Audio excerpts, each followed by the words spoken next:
Milo, welcome to Bayes Watch. Thank you. Why aren't you a rationalist? I wouldn't say I'm not a rationalist. I think it's more like I'm not here enough in the community to connect with all of the other rationalists and follow along in the active culture. Because I'm also at school at the same time.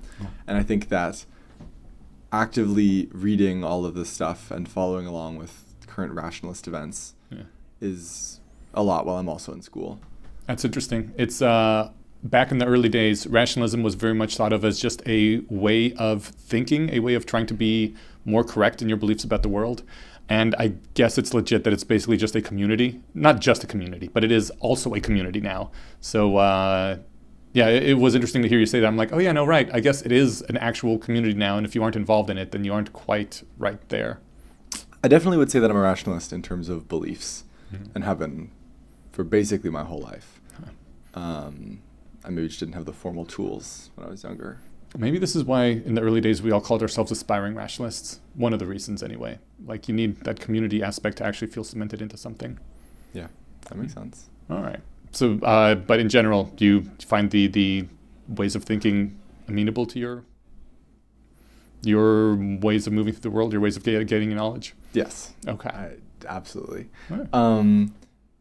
I don't necessarily think you need a community though for the identity part. You have people who like have all kinds of, I don't know, like a utilitarian or something, and they don't need a community. Yeah. There's no like utilitarian. For most beliefs, I think there aren't a community unless it's religious. So you think rationalism has spun off into an actual community now, where you got to be part of it to call yourself that? It's like Judaism, where there's the two different things. There's Judaism, there's the community, and then the personal part. I think it's like that. Okay. Briefly, I heard that you're supposed to start with something like really engaging, which is why I started with that question. But who the heck are you, Mr. Milo? I am Milo Kestlut. I'm currently a fourth year at University of Santa Cruz, studying computer science. I love all kinds of things, math and science and music and goodness and warmth and light. Puzzle games. I love puzzle games. I am... You're Jennifer's son. I'm Jennifer's son, Yes. Jennifer Kestlut and Lawrence Kestlut, if you've ever heard of them. Yeah. Which most people listening to this, if they came to this through me, know of Jennifer Kestlut because she's my partner. Yeah. And she's wonderful. Exactly. That's right. She raised the best freaking kid ever. You're great. Sorry. Now I feel like we're getting all emotional and shit. No, that's good. Yeah. I think that my parents and I genuinely have the best relationship of any parent-child relationship I've ever seen in my entire life. Yeah. And it's genuinely kind of mind-blowing to be in that position. Yeah. I hope my parents never see this, but one of the reasons I didn't want to have kids was I saw the relationship that they had with me and with all their kids, and it was a little strained. It's gotten better as I've gotten older, but I was like, why would I pour my entire life into people like that to not have a good relationship with them in the end? And then I saw you and Jen and Lawrence, and I was like, okay, if you could have kids like that, I would totally have kids. Yeah. Because that's absolutely worth it. Do you plan to have kids then? No active plans, but I'm no longer against it. Okay. And you before you just thought that it wasn't possible to have a good relationship with your kids? Yeah, I mean, I guess in theory it was possible, but it just seemed, I don't know, I'd never seen it happen. Yeah. It did not seem worth the effort. Yeah, I've had many people tell me this, that they saw my relationship with my parents and this changed their mind about potentially having kids. Awesome. It's very flattering. And also... You might be the thing to turn around the fertility crisis. That's right. This podcast specifically. Maybe somebody should sponsor you. Get a grant. They have Milo and Jen tour the places. All right. This is the kid you can have. That's enough. And rationalist fertility will go through the roof. All right. We're cutting it out. So, how did you learn about rationalism? I guess through Jen and Lawrence. Through my parents, yeah. They both found Ayla online a while ago, and then they started hanging out, and then I just started going to events with them, and just hit it off from there. Hell yeah. Cool. Well, one of the main reasons I'm here with you is because you did the Please Don't Kill Us, the month-long video residency. Yeah. Short-form video residency. That's right. How was that? It was fantastic. I'm thinking about it, but contender for best month of my life. It was just completely fantastic in every way. It was socially extremely fulfilling. It was intellectually extremely fulfilling. I feel like I pushed myself a lot in terms of my capabilities in a lot of ways. I'd never made videos before, seriously, since I was 11 making Minecraft videos. And it was just good in every way. Hell yeah. Did you pick up a lot of skills? Yeah. I think the main thing I learned how to do is make kind of 3 Blue 1 Brown style animated videos with narration that just look great and feel great. And I think it's a skill that's going to be extremely helpful just in life. I've already had people come to me and ask me to like animate things for them. Oh shit. With this. And for money? Not yet. Okay. But friends can ask you favors. That's right. And so it feels good to have this new thing that was pretty hard to get into the swing of. And I don't think I would have done that had I not been forced to make a video every month. Every day. Yeah, every day. Yeah. Which one are you most proud of? Probably the first one, which is kind of weird, but I spent right up until the deadline, which should be midnight, but I was in France, so it was 9 a.m. And so I stayed up till 9 a.m. making this video, polishing it up to the very last minute. The person running the event, Ronnie, was messaging me, please send in your video, and it's 8:55, and I'm trying to don't fail music. out the very first day. Yeah, exactly. But it just is a fantastic video, and I'm explaining a fun puzzle, and I animated it just with so much care, and I went through the whole thing and did all the explanations and polished it, and I'm super proud of it. Was that the Domino's checkerboard one? Yeah, exactly. Awesome. That was a really good one. Yeah. Well, you also said like socially it has changed you? Yeah. So the people were amazing, just for starters. It was a shockingly good group of people in a way that I think was probably luck. There was like filtering. So there's definitely some luck, but like I think Ronnie and Ayla are really good at filtering for good vibes people. It's true. It's definitely true. Some part of me thinks that there's no way that you can know if people are that good. Like everyone was so like kind and like honest and just like emotionally vulnerable in a good way, and it was in a way that I'm not sure you can filter for in just a questionnaire. I did the questionnaire when I applied, and I definitely don't think that any part of me was expressed like that. And so I'm shocked that it was that good, and that basically 95% of people were that good. Wow. Yeah. And so it was just a fantastic community and really kind of opened my eyes almost to what's possible in a community like that. I've been in school and it's good, but it's not like that. And this is my first time just being engulfed in people that were that amazing and awesome just the whole time. Yeah. I had a similar experience several years ago and basically changed my entire life because of it.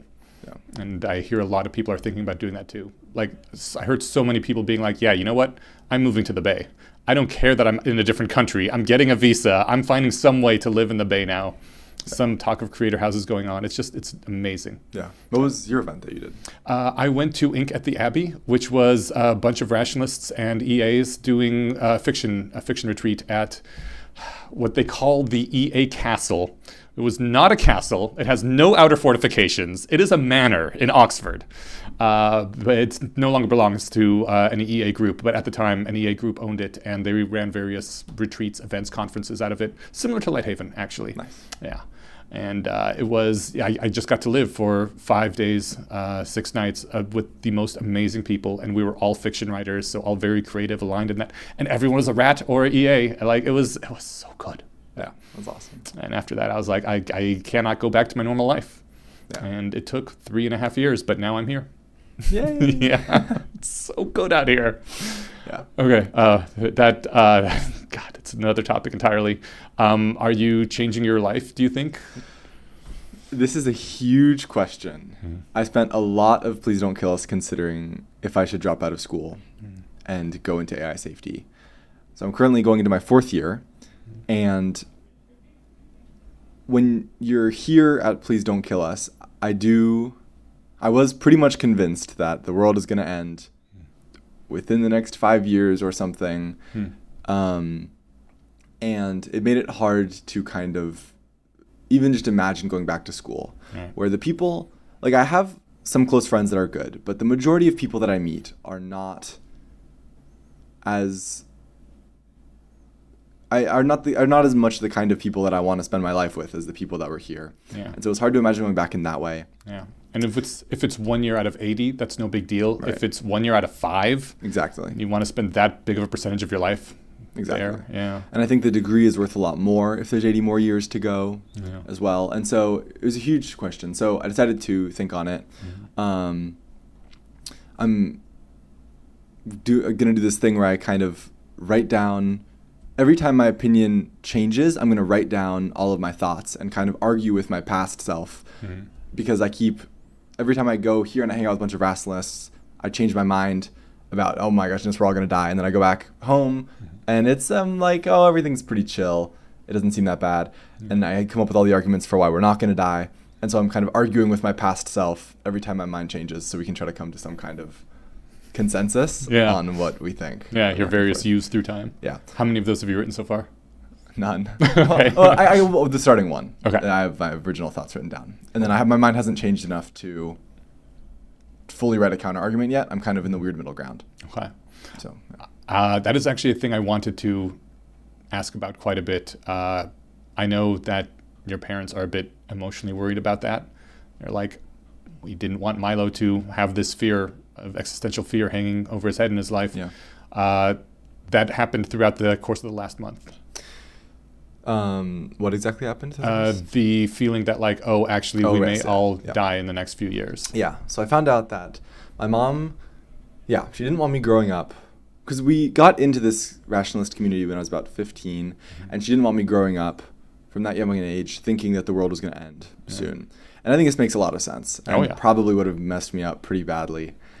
I think that had I thought this, I probably would have changed my life career path, and I might have just immediately tried to go into AI safety and join these circles, which would have been good in a lot of ways.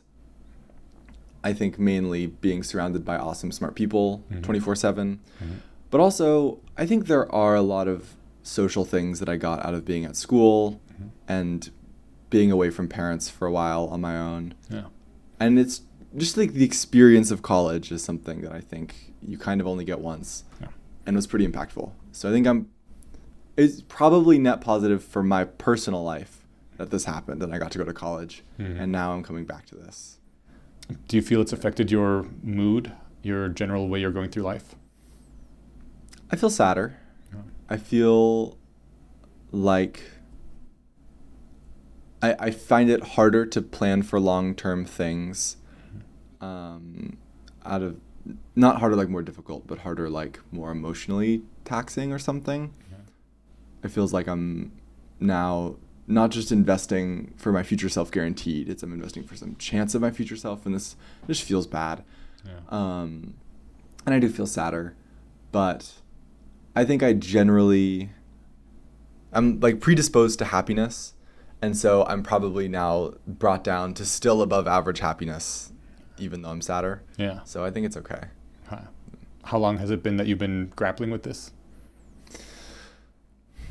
I've known about it for a while, and Please Don't Kill Us was the first time that it kind of, I knew about it intellectually, but I didn't feel it. Yeah. And then Please Don't Kill Us made me really feel it.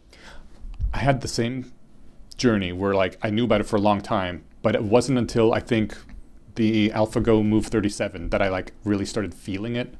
I know a lot of people who have had, I know one person who's like known about it for years, but it wasn't until the Hugging Face hack that she was like, oh, now I actually feel it. What was it? Do you know what it was that caused you to like flip from knowing about it intellectually to feeling it emotionally? Yeah, I think it was also a big part of it was the examples of hearing about it doing bad things. Though, in hindsight, I think this is maybe not the best reason to be convinced of this, which I can get into later at some point.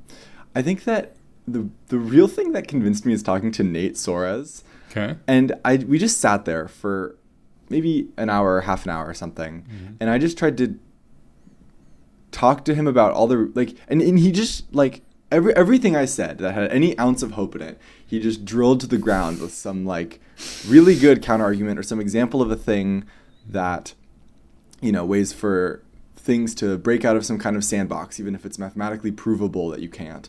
And they just this, like everything I said, he had this like 5 counterexamples, and it was just kind of soul crushing in a way that was like, this guy is human and he's a smart human, but he's and it was pretty, so that one moment was pretty soul crushing, and I think kind of changed. That it was pretty at the start of Please Don't Kill Us. And then that kind of primed me to be ready to then take it all in and feel it. So like he gave you actual examples of breaking out of sandboxes? Yeah. Okay. Right. I can give you a quick example if you want. Sure, yeah. Which is, it's called the Rowhammer attack, or the Rowhammer hack. And the idea is you can have a piece of code that you analyze and you prove mathematically that it can't touch a certain piece of memory. But then it turns out that because of the way that the electrons are working and being refreshed, if you can't affect this middle piece of memory, but you can affect these outer two, you can alternate them so fast that it drains the electrons from this middle one and changes it from a 1 to a 0. And so you can just, and so it's, the idea is like, we can only, all of our safety things are models of the world. They aren't the actual world. And so we can prove that in this model things are safe, but we don't live in the model. Okay. And something super smart can find the crack where the model and the real world diverge. Yeah. I remember hearing 10 years about an evolutionary algorithm. Someone set up a circuit board to do a math operation. I don't even remember what it was now because it was so many years ago.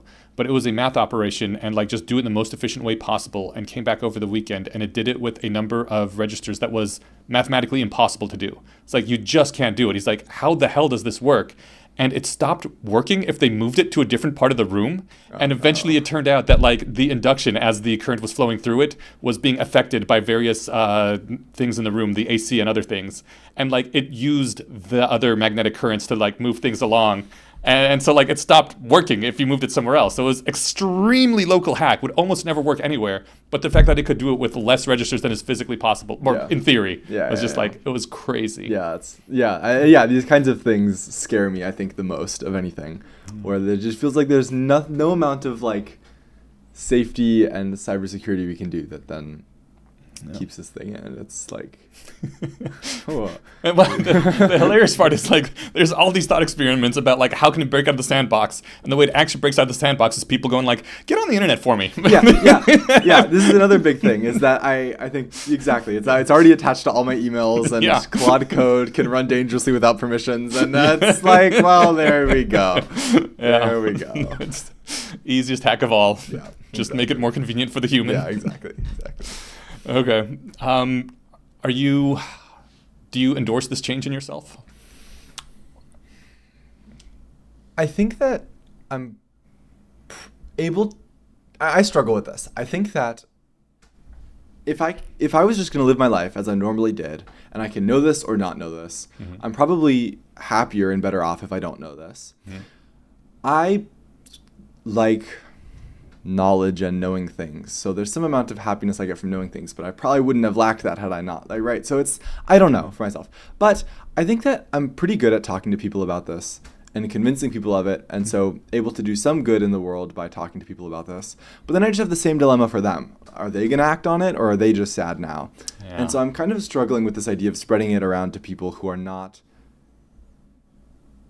they can call their representative or something,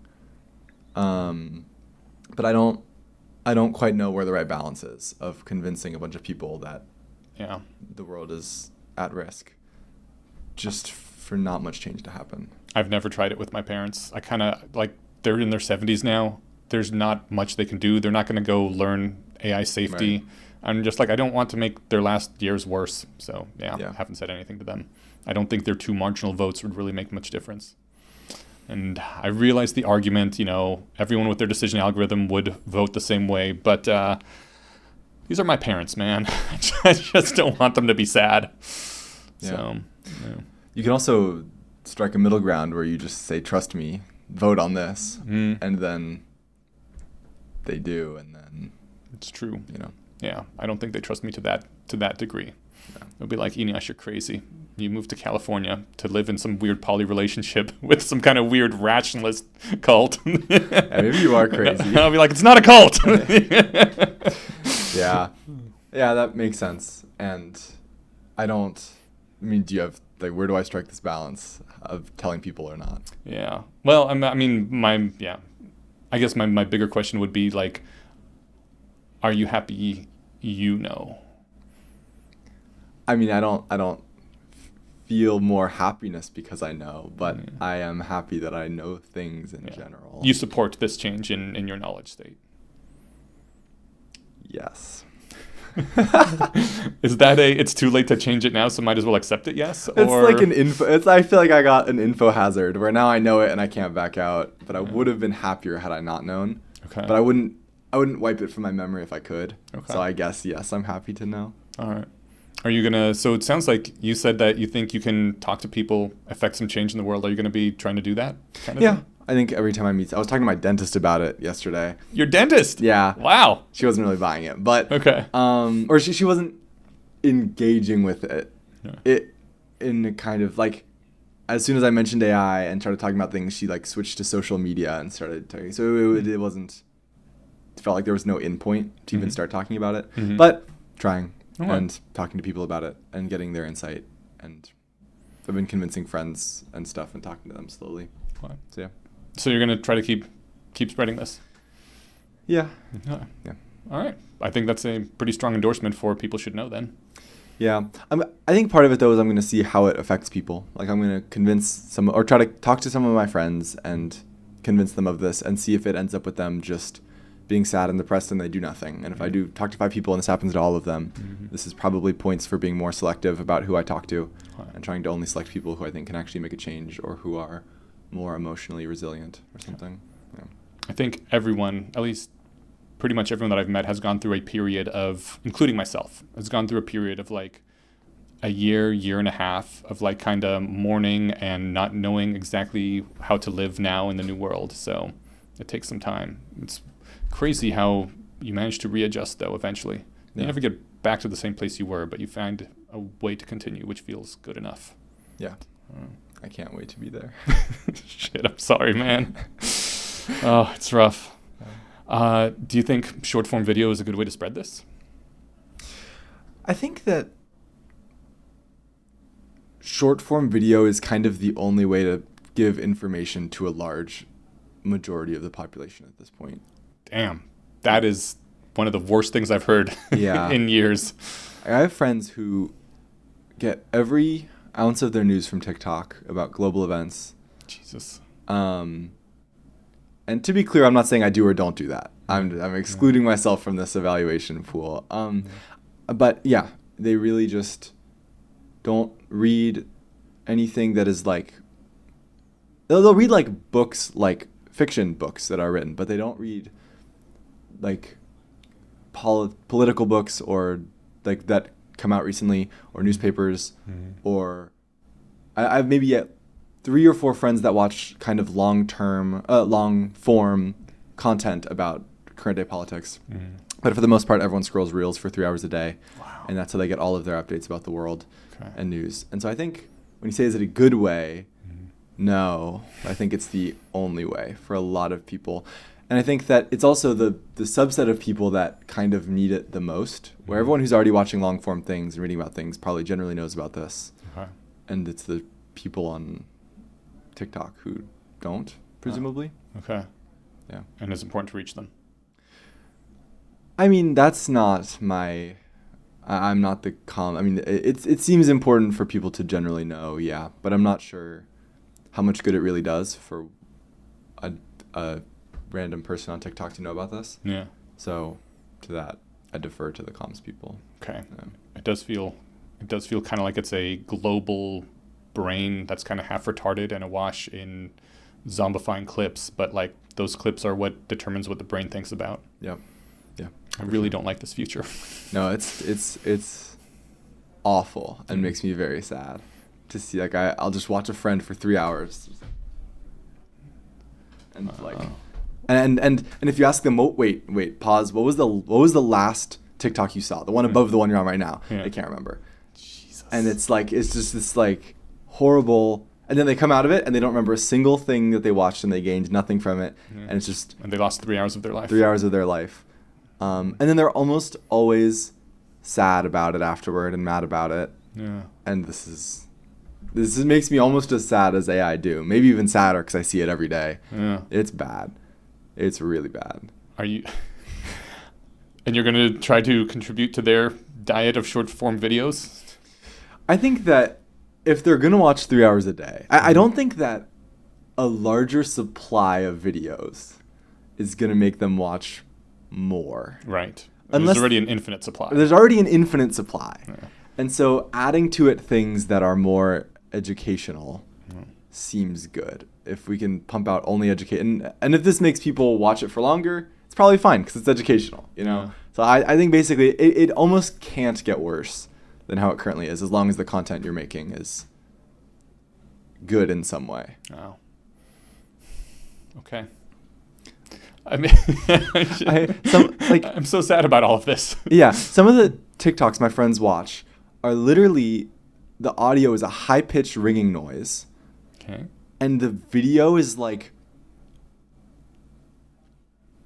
AI-generated footage of like a cube turning into a person, turning into a hot dog, and the video ends. Okay. And they'll scroll past 100 of these. And every single one, there's no talking, there's nothing to be learned. Yeah. It's like, it like kind of genuinely can't get worse. Yeah. Then I don't think you, maybe a black screen, but then you could meditate. Like, I don't know. It's bad. How do we save these people?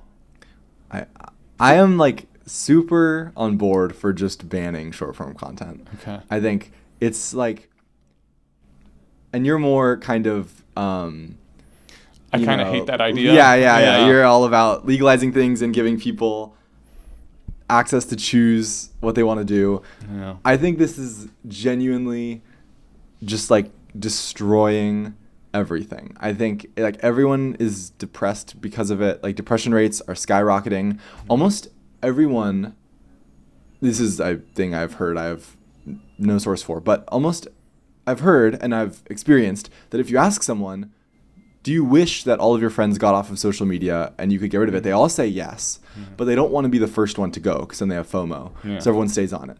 So it's almost like you're giving them the ability to do the action they want to take, and they're being held hostage by social media because all of their friends are on it. But very few people actually want to be on it, and they're sad that they're spending 3 hours a day of their life like this. Yeah. And I think that banning it would, of course, take it away from some people who genuinely want to watch 6-7 memes 3 hours a day. Yeah. But I think a majority of people do not want to be doing that, and they're like in this horrible addiction / social pressure tank, and that banning it would not only get them out of that, it would also just make everyone so much happier. Do you think these are the same people that like 20 years ago would have been smoking pot and just laughing at Cheech and Chong movies? Like maybe this is the same people that are just not going to do anything? I don't think so. No. It's everyone. I have so few friends who don't do this. Mm-hmm. It's not like some small subset of people. It's like 95% of the people I meet will scroll for at least 2 hours a day. Uh-huh. It's like has everybody in a hold, and it isn't like us. I have a bunch of really smart people I know who do this, and a bunch of basically the rationalist community is the only community I'm in where people don't do this. Huh. It's and so I think, yeah, it's bad, yeah. And I think that banning it would just make the world so much better. Huh. And of course, like, what does that even mean? Like, no videos that are portrait and under 30 seconds? Like, this is ridiculous. But yeah. You get the idea. Yeah. Like, some kind of attempted thing on this. I installed a parent screen time on my roommate's phone, so he can't watch for more than 20 minutes a day and has to ask me for more time. Nice. And I'll go, did you do your homework every time? And his life and happiness has just skyrocketed. And now he started reading Unsung because of this, and like is super happy, and just like everything about it is good, and he's just happier. I should start a service. What's the service? I install a parent app on your phone. Yeah, exactly. Yeah, that's good. Milo, was there anything negative about PDKU? I think the main negative thing is that because there was no content requirement, and because there was no, or because of a handful of things, a lot of people just made slop. Mm. And they made videos that were pretty lame, and it would just be like a video of them. I don't want to call people out, but a video of them just that they clearly took in 15 seconds and posted with no editing and no thought about it and no relation. They just pick up an object, be like, look at this cool object, and then put it down. And felt bad. And I think it probably felt particularly bad because I was at the start.